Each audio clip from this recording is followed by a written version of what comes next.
All right, welcome to another great episode of The The Beach Beach Brothers. Brothers. Hey, we said that in chorus that time. I like it. Let's get ready, Beachies.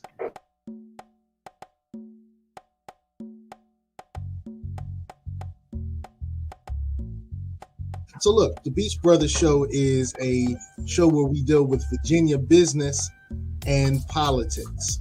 Well, I'm Conrad Chesner.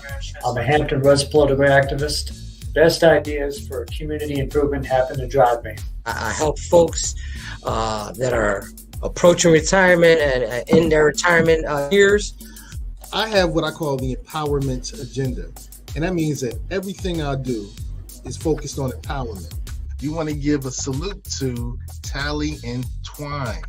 It's time for you to have a high quality watch made in Virginia, made in Portsmouth, Virginia, from Tally and Twine. We want to say thanks to Southern Volkswagen Greenbrier for their great level of sponsorship. If you need a new car, you don't need to go far. Southern Volkswagen Greenbrier. And ladies, if you want your brows to say, wow, check out IamLitaWee.com. Microblading by IamLitaWee.com. I'm Seiko Varner. I do credit fixes, tax resolutions. I lend private money to real estate investors, and we do debt consolidations. If you need any of these services, contact me as provided. And now it's time to get beachy on the Beach Brothers Show. Hey, what's up, beachies? Time to get beachy, and it's a beachy day, man. Really beachy day. Quite beachy, in fact, but it is the last beachy weekend of April. So we're getting ready to turn the page over to May. Okay, good stuff, good stuff. Well, our good brother Jose Cruz will be tapping in soon. We have a really special guest I'm really excited about speaking to, and we're actually broadcasting on both the Beach Brothers and the Get On Code show today, so it's going to be a fun day. It's going to be an empowering conversation, and let's start off with the podiums. Good brother? I'll lead on off tonight. I'd like to highlight an important organization, the Concerned Veterans for America, the CVA. Their mission advocates for policies they believe preserves freedom and prosperity that they have fought for over the decades.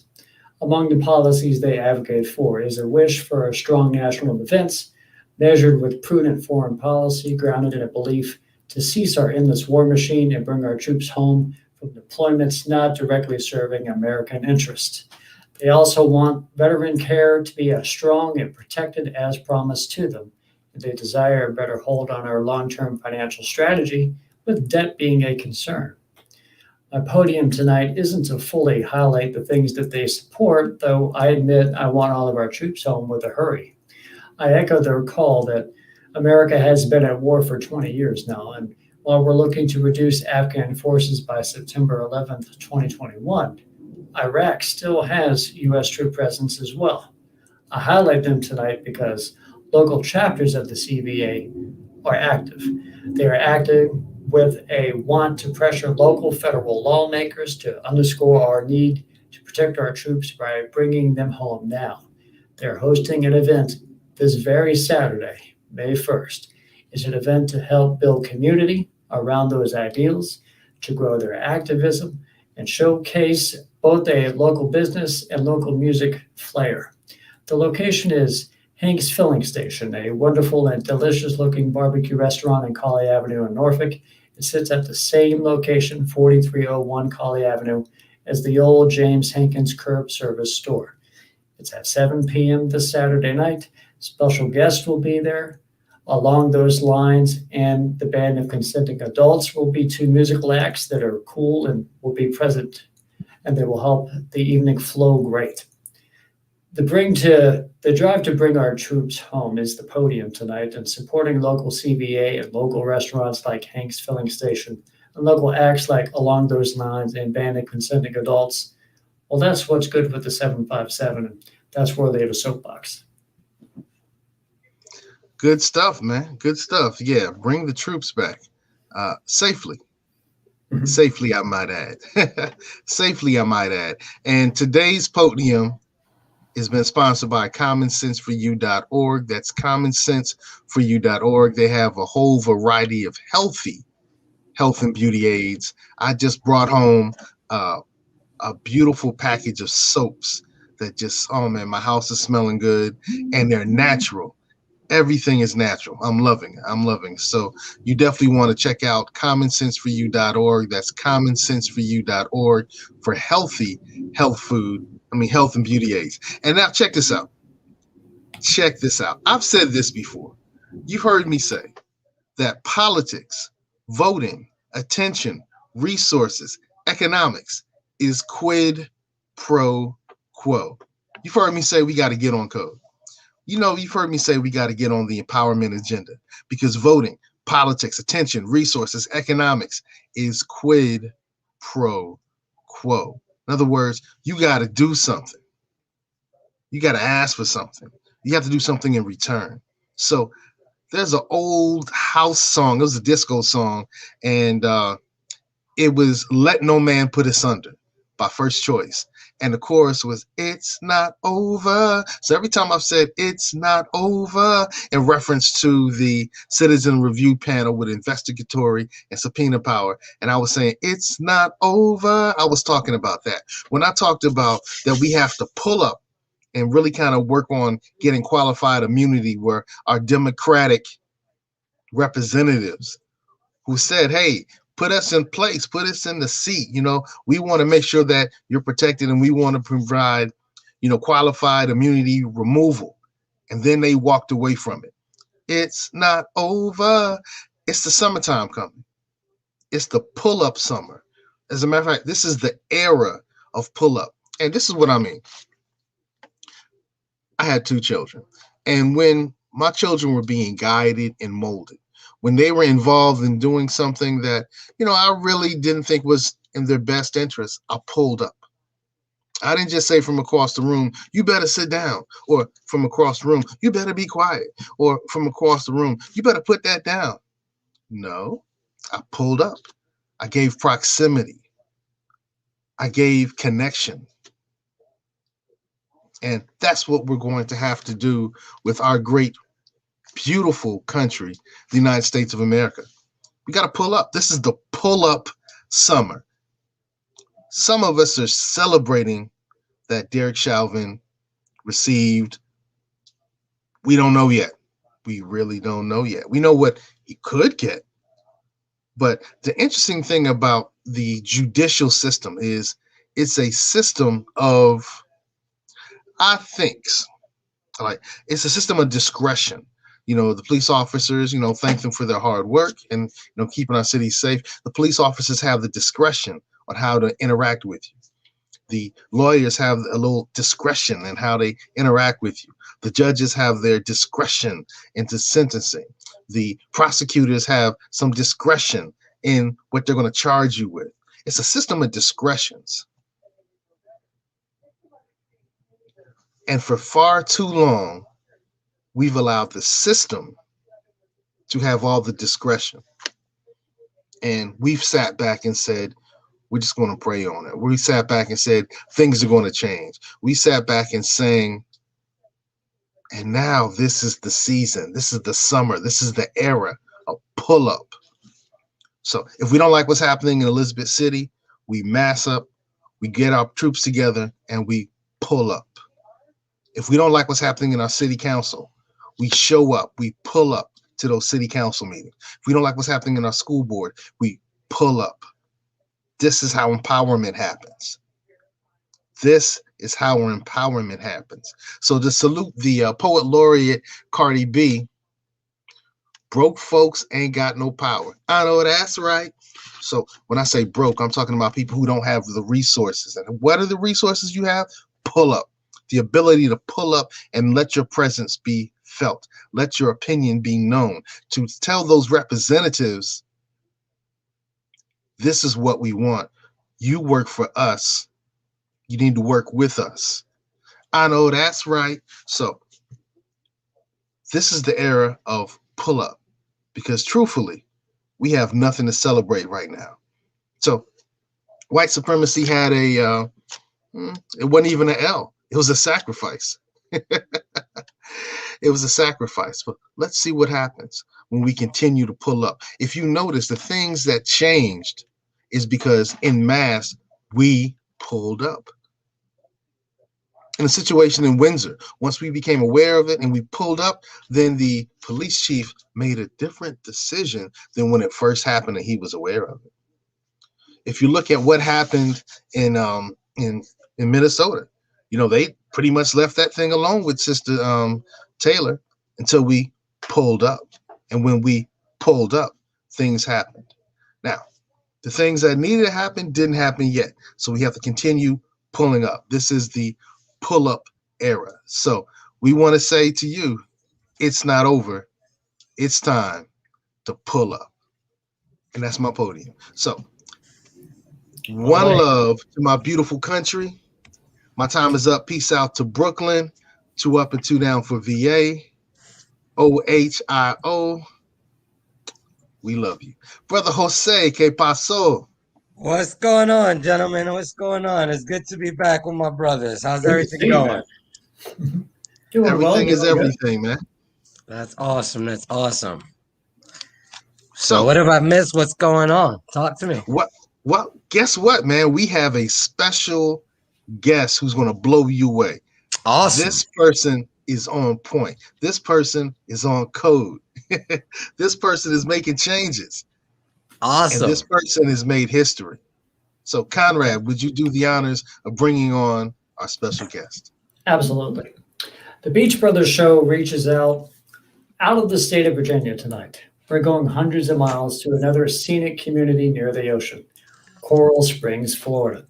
Coral Springs is in the northwestern section of Broward County, wrapped inside the greater Miami metropolitan area. They have a commission manager type of government, similar to Virginia Beach's council manager. A commissioner is like our city council members. And from Coral Springs, we have City Commissioner Nancy Metayer. Commissioner Metayer is an environmental scientist, having received a bachelor's from the third largest HBCU in the nation, Florida A&M University. She also has keen knowledge on health sciences, having earned a master's from Johns Hopkins University. She's worked across multiple government agencies and nonprofits internationally too. She's talented enough to work on long-term strategy programs to improve environmental conditions in water, sanitation, and public health across many different types of communities, including marginalized communities who may need it the most. She's an advocate a community would need when facing water crises, having worked after 2017's Hurricane Irma, 2018's Michael, and 2019's Dorian. We even like to touch on later how an initiative on the Florida Disaster Preparedness Plan, or FDPP, focusing on building disaster and community resilience in vulnerable neighborhoods across Florida. And of course, in 2020, she made history as the first scientist, first Black woman, and first Haitian-American to be elected to the Coral Springs Commission. Welcome, Commissioner Metayer, to the Beach Brothers Show. How are you tonight?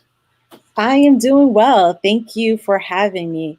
It's a privilege to be amongst myself, since I am the only woman on this panel today, but I enjoyed the company, gentlemen. But no, with all jokes aside, it's an honor to talk about real issues around politics, social justice, and really shed light on the things that are important for our communities.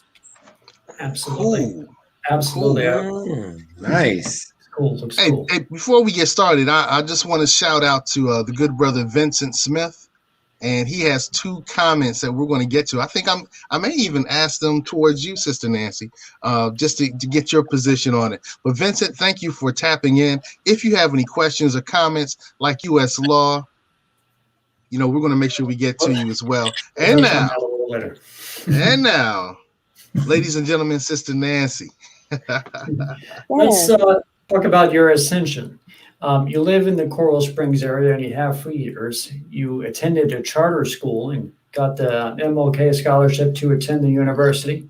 How did you know you not only wanted to attend Florida AMU, but that you wanted to go into STEM fields and look up environmental science? Yeah, that's an amazing question. So I decided to go to Florida A&M University because I wanted to go to an HBCU, a historically Black college university. I think I've been brought up in a community that is very diverse, but it was never around people that look like me. And folks tend to think all Black people are the same, right? So attending Florida A&M University just showed the diversity within Black folks. We had Caribbean folks, we had African folks, we had Latin folks from Latin America, people from all over the world attending Florida A&M University. So I'm a proud Rattler. I decided to go into environmental sciences because of my upbringing. I come from an upbringing of farmers. My dad's grew up on a farm in the beautiful island of Haiti. I'm of Haitian descent. And that is something that stayed with me. Growing up, my family truly believe that the land is where you get your resources, and that we don't have a domain over the land, but everything that we do is that it's a nexus, right? From the water, from the earth, everything we do is dependent on each other. So I was brought up with that notion that the environment is something that is sacred. And so I really wanted to continue that. My mom always said that I was a weird child because she would always find me playing in dirt. I continued to garden, etc. And so as a woman in STEM, especially in the environmental field, I don't see much of African Americans in this field. So I took it, I enjoyed it, I loved it, but was able to bring a policy lens to it. I kind of fell into this work. I feel like the work chose me, I didn't choose it, because if I went according to plan, I would be in DC right now practicing law, but I'm not. I'm in my hometown, serving my community members and continuing to advocate on social justice issues that impact all of us. Beautiful, beautiful. I attended Hampton University, and I remember coming out to Florida A&M. Homecoming, right?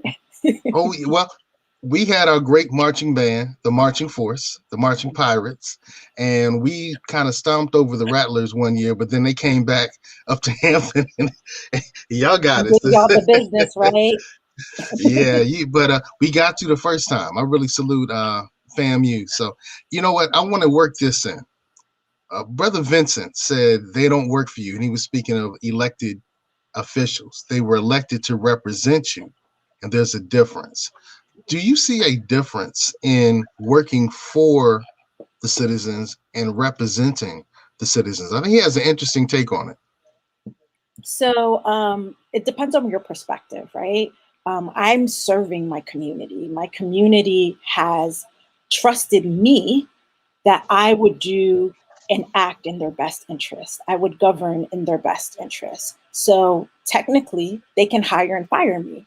In my job description, my contract is up every 4 years. Whether I do a good job representing them or ensuring that I'm doing right by them, they can vote me out. So technically, I work for them, but I still represent them.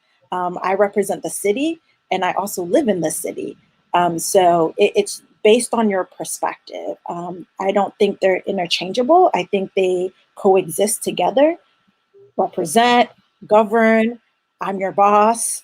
You're my boss. You call me and say, hey, I didn't like the way you voted on this, or there's a particular issue in my neighborhood or a particular issue that impacts the budget. What are your thoughts? And that is either I'm going to give them a reason on why I voted no or why I voted yes. Whether they like it or not, they can mobilize to vote me out. And that's how politics work. That's how our democracy works. Okay. And Vincent, interesting. But I'm glad that we were able to have a conversation on that very, subject of representation or working for. Yeah, the representation in a relationship is pretty nuanced, I guess, at times. But you gave a really beautiful answer. And it looks to me like the people in Coral Springs are pretty lucky to have you. But it doesn't seem like they embraced the idea initially. So how many people were you running against? And I know that the police benevolent association wasn't in favor of you? You know, how did that election go? With everything in life, everybody's not going to like you, right? It was a crowded race. This is not my first rodeo. I previously served on the Soil and Water Conservation District. So I was previously elected. And then I decided to run for mayor of the city in a special election. Threw my name in the hat because I didn't like my options. Came in a close second. And then decided that, you know, whether I won or lost, I still believe that I and my colleagues can make the city a better place for all of us. And I want to be able one day to leave some type of legacy. So I want to be able to say, hey, I represent you all. I am someone here who is the new majority here in the city, and why aren't we represented on the dais? So decided to run on the for the November 2020 race. And it was a crowded race. It was 6 of us. Came out as the victor. And I think the city realized that they wanted they wanted a new take of a fresh perspective, a breath of fresh air. Like I said, I bring an environmental lens to the dais. I'm a scientist. Normally you have a lot of lawyers, real estate agents who tend to serve because of the flexibility of their work. But I came in and said, hey, I have a science background. I'm very analytical. This is what I can bring to the table. And the constituents saw that and they said, this is who I would love to serve me. Of course, as you had mentioned, yeah, not everyone embraced me, and that's okay. I'm okay with having those tough conversations and saying, hey, we don't agree on the same thing, but guess what? I'm here and I am going to do the work that benefits everyone here in our city.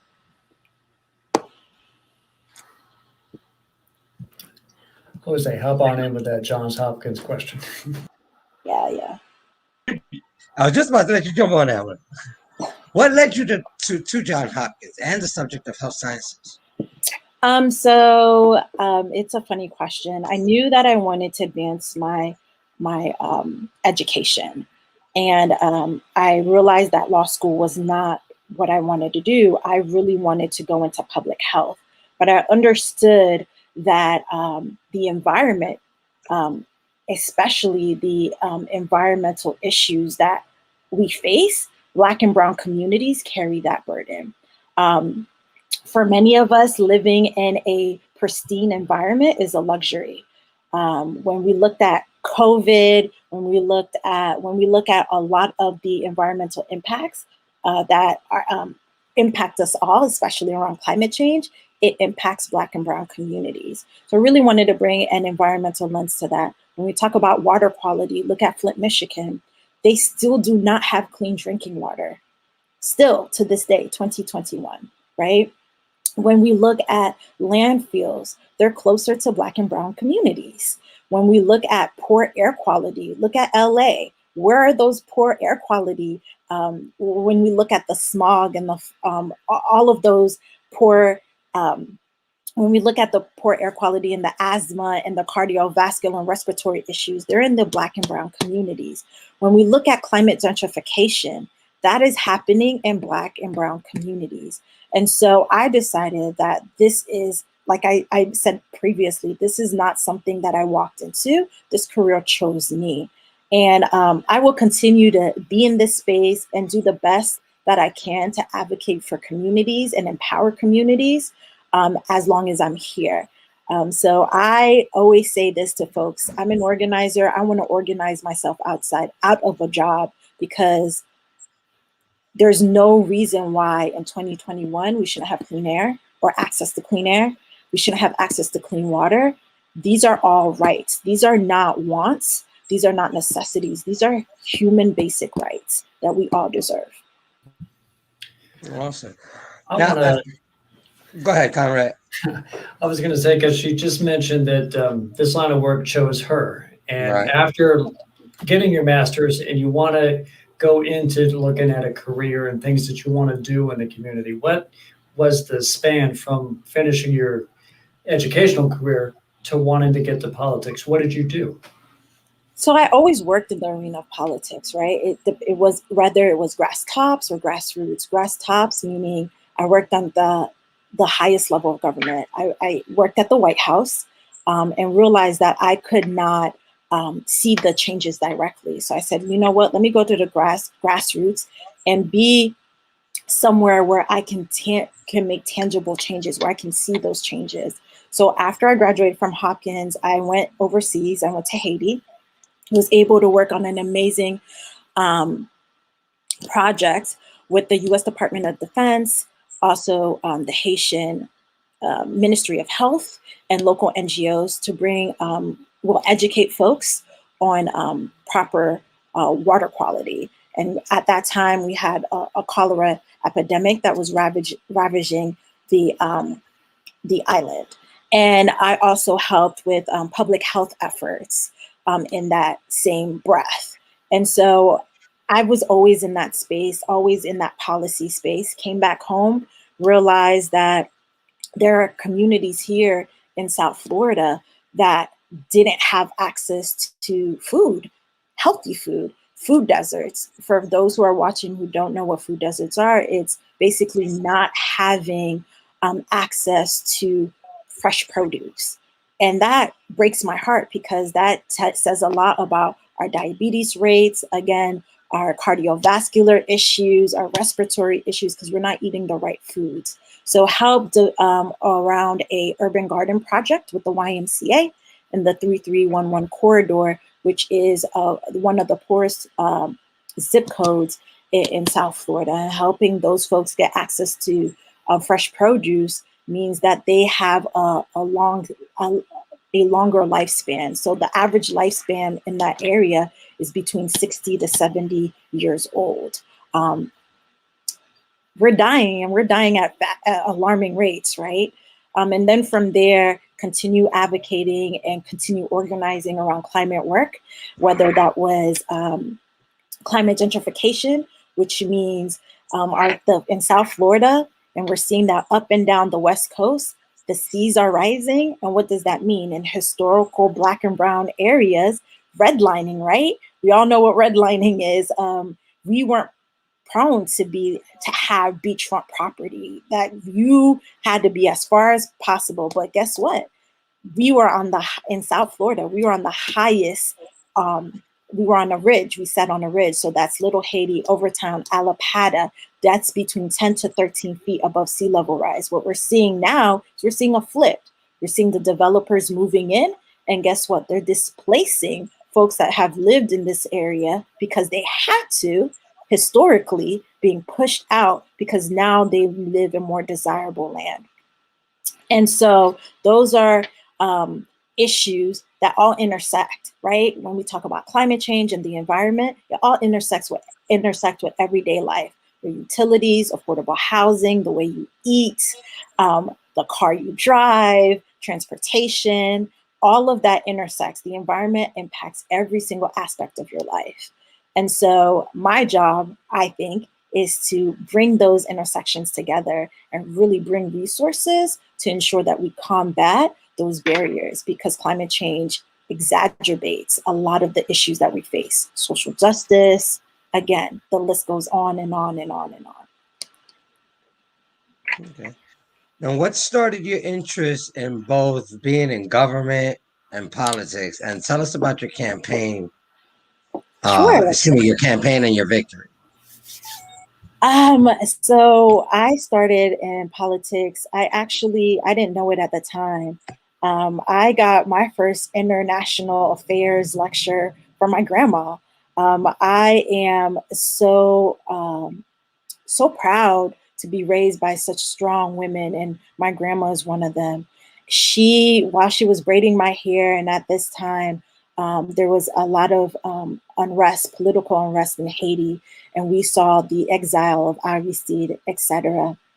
And so she explained all of that to me, and I grew an interest in, like, why are people being treated differently? Why can't we do this? Why aren't there policies? And that really stemmed an interest in me. That planted a seed in me at a very young age. And from there, I was involved in SGA.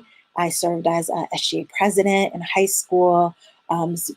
Went on and took on leadership roles in my sorority, Gamma Sigma Sigma. I was president of my chapter, served as vice president while I was at Florida A&M University. So that continued. So the leadership was always there. What brought me to politics in my city is that I didn't like my options.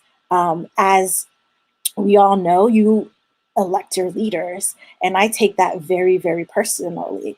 I want to make sure that that elected official represents me and works with me and not feel like they can do whatever they want. I want a sense of accountability. So I decided to run, and I said, what do I have to lose? My election was out the norm.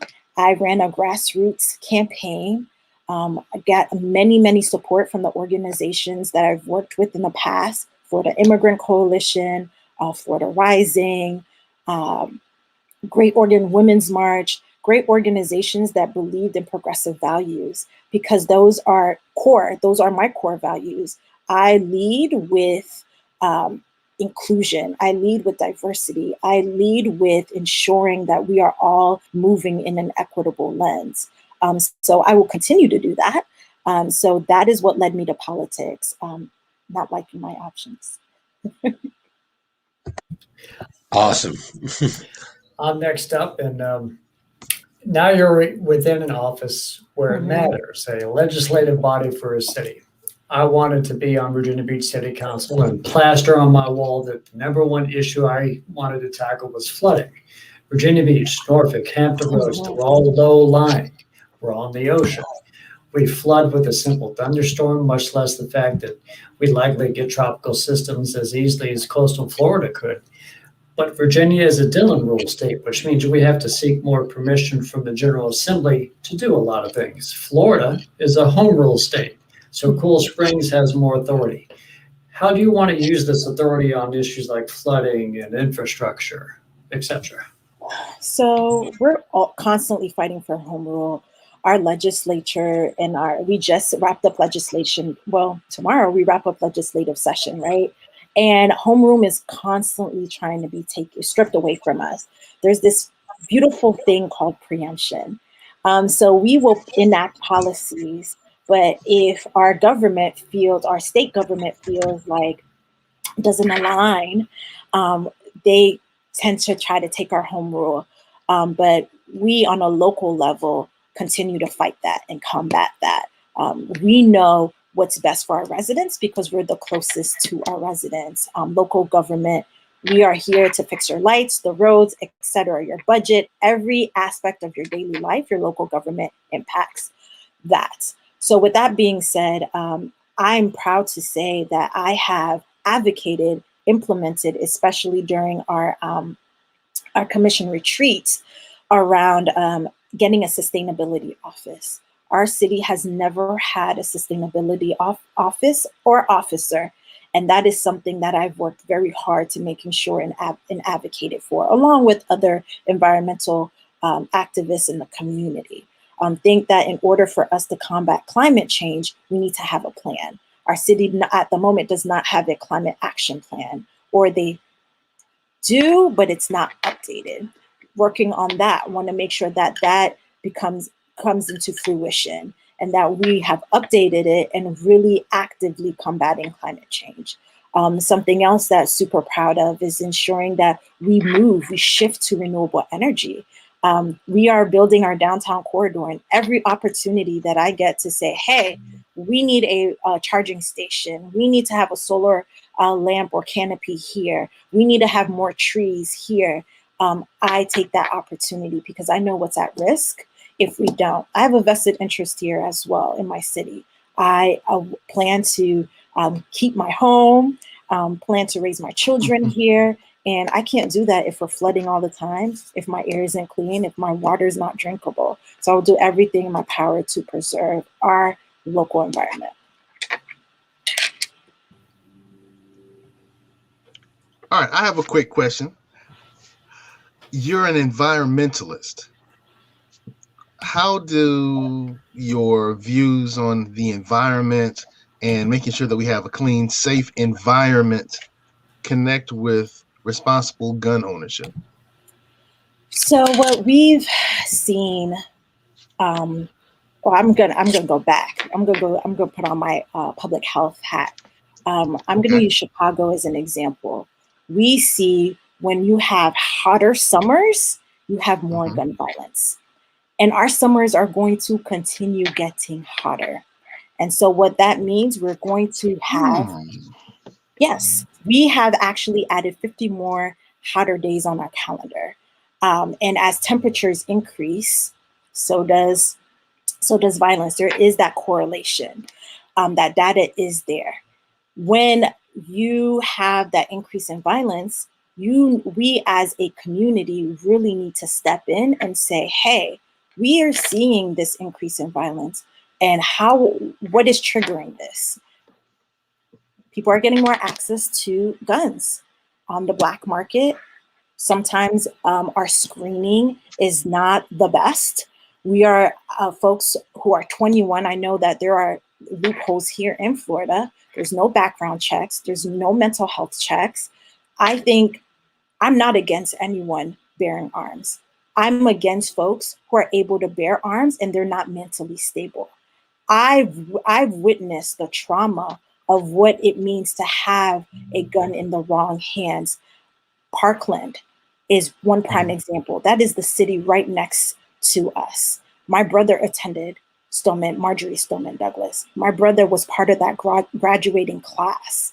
Someone who was not mentally stable got access to a gun and did what he did.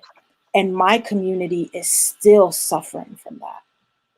So when we talk about how these issues intersect, it's going to get hotter. Climate change is here. And it shows that when it's hotter, there's a peak in violence. Not where I expected you to go with that. That's interesting. So the environmental piece kind of came first. That's intriguing. I always lead with environment. Okay. Well, Brother Vincent, I love his comments. So crime increases, address crime. Guns aren't the problem. Do you have a response to Brother Vincent? I mean, I don't mind responding to that. I mean, yeah, crime increases, but we have to understand why crime exists. We have systematic oppression. There are layers and barriers to why crime is here. When there's concentrated poverty, someone's trying to survive. They aren't thinking about what's right or wrong. They're thinking about feeding their families. They're thinking about doing what they need to survive. So that is why crime exists. Crime exists because we live in a society that continue to criminalize being poor. That is why crime exists.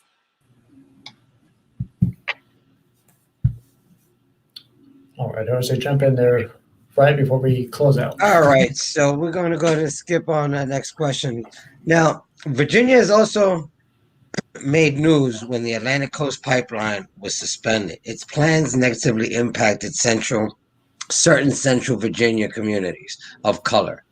Environmental science can face tall orders like pipelines, but it has to balance with environmental justice, right? Right. I mean, at the end of the day, I think a lot of our issues are stemmed on our dependency on fossil fuel. The minute that we decrease our dependency on fossil fuels and move towards a just transition, you'll see the influx of renewable energy. You'll see more job creation, etc. But fossil fuel is not only bad for our health, it's bad for us, a society. You think about climate change, you think about what we're doing to our environment, we think about the pollutants, what we're doing to our water. I mean, dependency on fossil fuels is what's going to be the death of us, literally. Interesting. That's I know some of our more conservatives would call that a tree hugger statement. But I do see. Gotta hug the trees while they're still there. Gotta hug the trees. Hey, everybody go out and hug a tree. Type in the chat, hug a tree. All right. That's very intriguing. Very intriguing. Speaking of the climate, before we kind of get towards the very end with Sister Nancy, Jose, you have something around your neck. Do you want to talk about that? And then I want to segue from that into a question with Sister Nancy. Yes, sir. This is an air purifier. There's a company that's just recently come out with these units. The name of the company is called Valera, and they have these units that shoot out gas particles from the device and kill the germs and viruses in the air around your personal space, and protect you from getting, any germs and viruses into your system. And it also kills the germs that cause the SARS-CoV-2 virus. This is the personal unit that they have. It's called the Fresh Air Personal. Then they have one that's called the Fresh Air Mobile, which is for vehicles.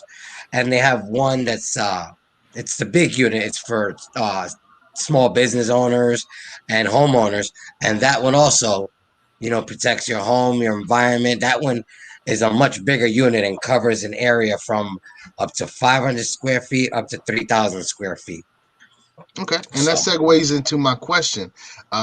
Since that's the device that helps protect people against the challenges of COVID-19, how did your city, your area, respond to the challenges of our COVID environment? And what did you think about our various presidents, former President Trump, current President Biden's approach in dealing with our COVID environment? Yeah, so I'm very proud of the way our city took on COVID. We did something our county is a very progressive county in the state of Florida. So we actually shut everything down. My city went ahead and said, hey, we are canceling all in-person events. We are not doing anything outside, and we are only going to do what's best to keep our residents safe. We also were able to give rental assistance to folks who couldn't pay their utilities, mortgage, or rent. We were able to give small businesses assistance as well. We also piloted a vaccine mobile site to get folks who couldn't come to any of the vaccines, because in our state, in the very beginning, it was only offered to folks 65 and older. And so it became a real issue. We shifted all to virtual schooling, did all of that.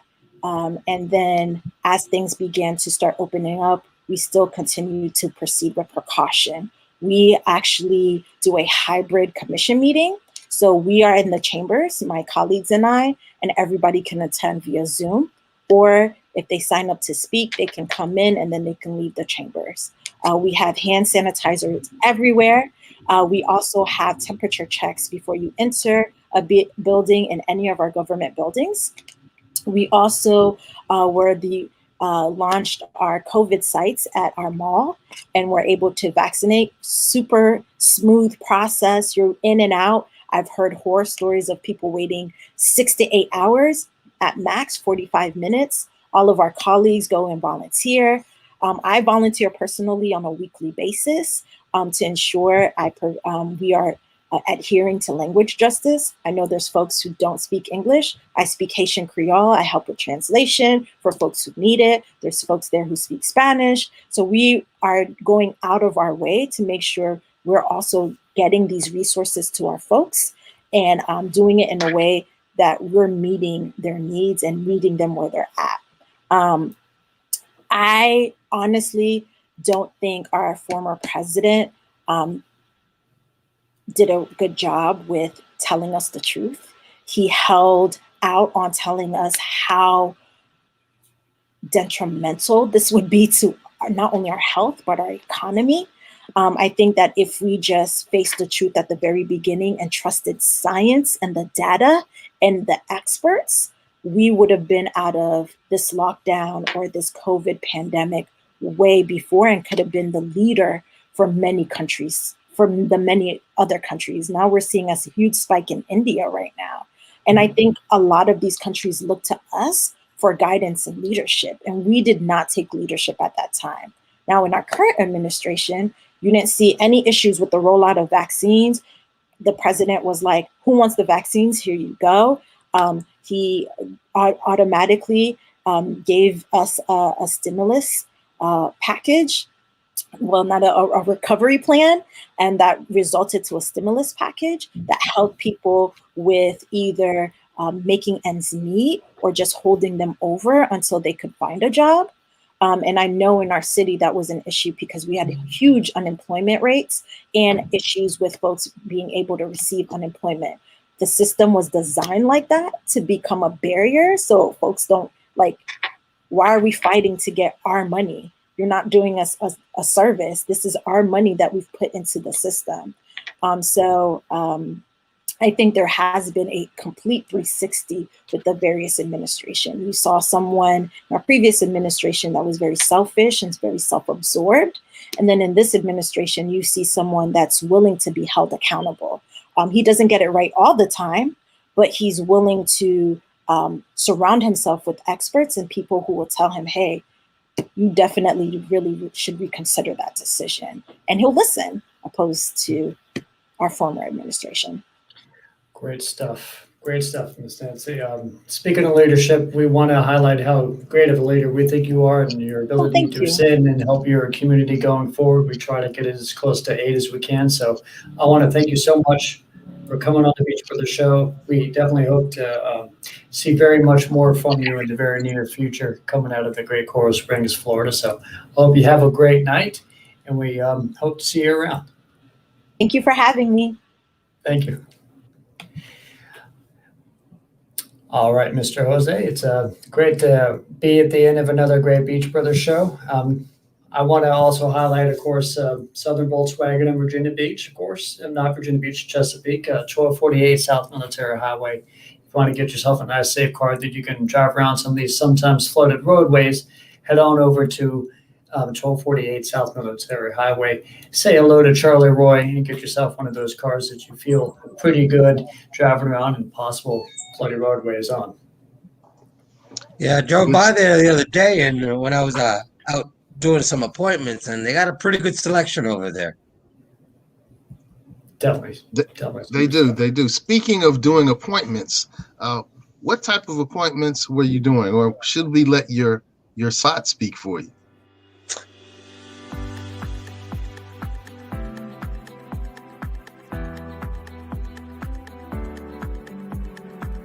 It's never too early or too late to plan for retirement. Let me show you how to protect yourself, your loved ones, and your assets from loss due to catastrophic decisions that may affect you the rest of your life. Please call me.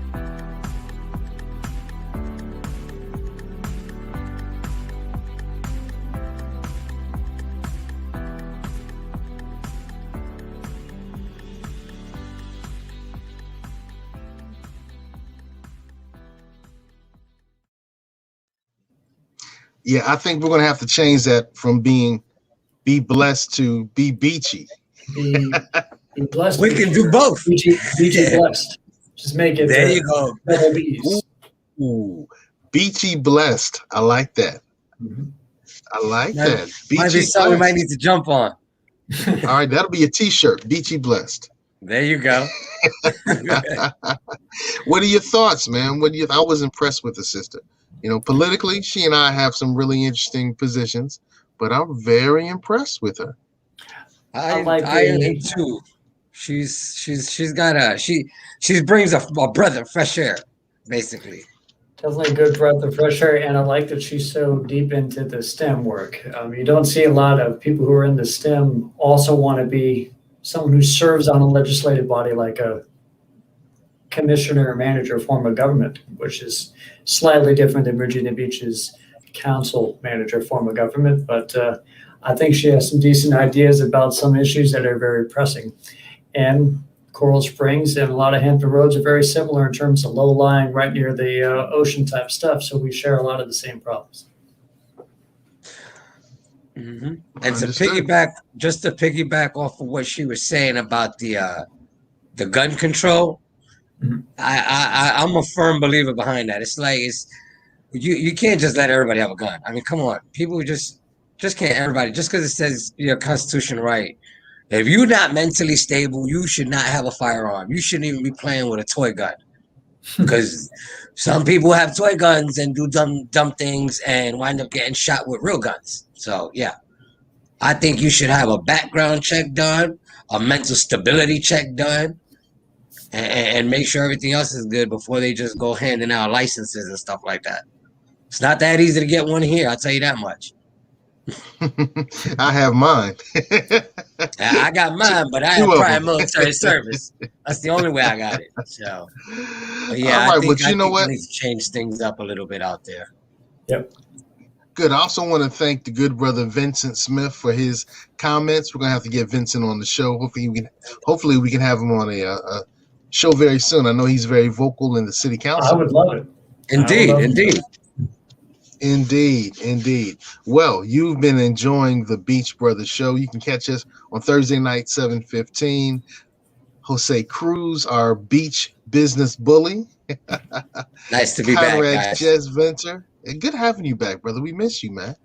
I try to make it as much as I can, brother. Right. Conrad Chesventer, our Politico. You know, when it comes down to politics, he has his hand on the pulse of the nation, and it's good to be in your presence, man, because I learned from you. You pick up on some things that I just don't capture, and I'm so glad that you're around sharing this great information. And I'm Seiko Varner, your Mr. Empowerment. I focus on empowerment. I don't focus on politics. I focus on empowerment, and I believe that empowerment will lead to a better body politic. So, any last words? Nope. Beachy blessed. That'll be the last. There you go. Blessed. You guys stay relaxed. No violence. Where did that one come from, Seiko? Seiko, where did that one come from? Come on now. Yeah, we're trying to stop the violence. There you go. We'll keep it beachy blessed. Peace. All right. You guys have a good night. This show was brought to you by Positive Vibes Incorporated, our consulting services. We do credit fixes, we do tax resolution, we lend private money, and debt consolidation. So if you need some of these services, we're waiting here for you. Credit fixes, tax resolutions, private money, and debt consolidation. Make sure you call Positive Vibes Incorporated.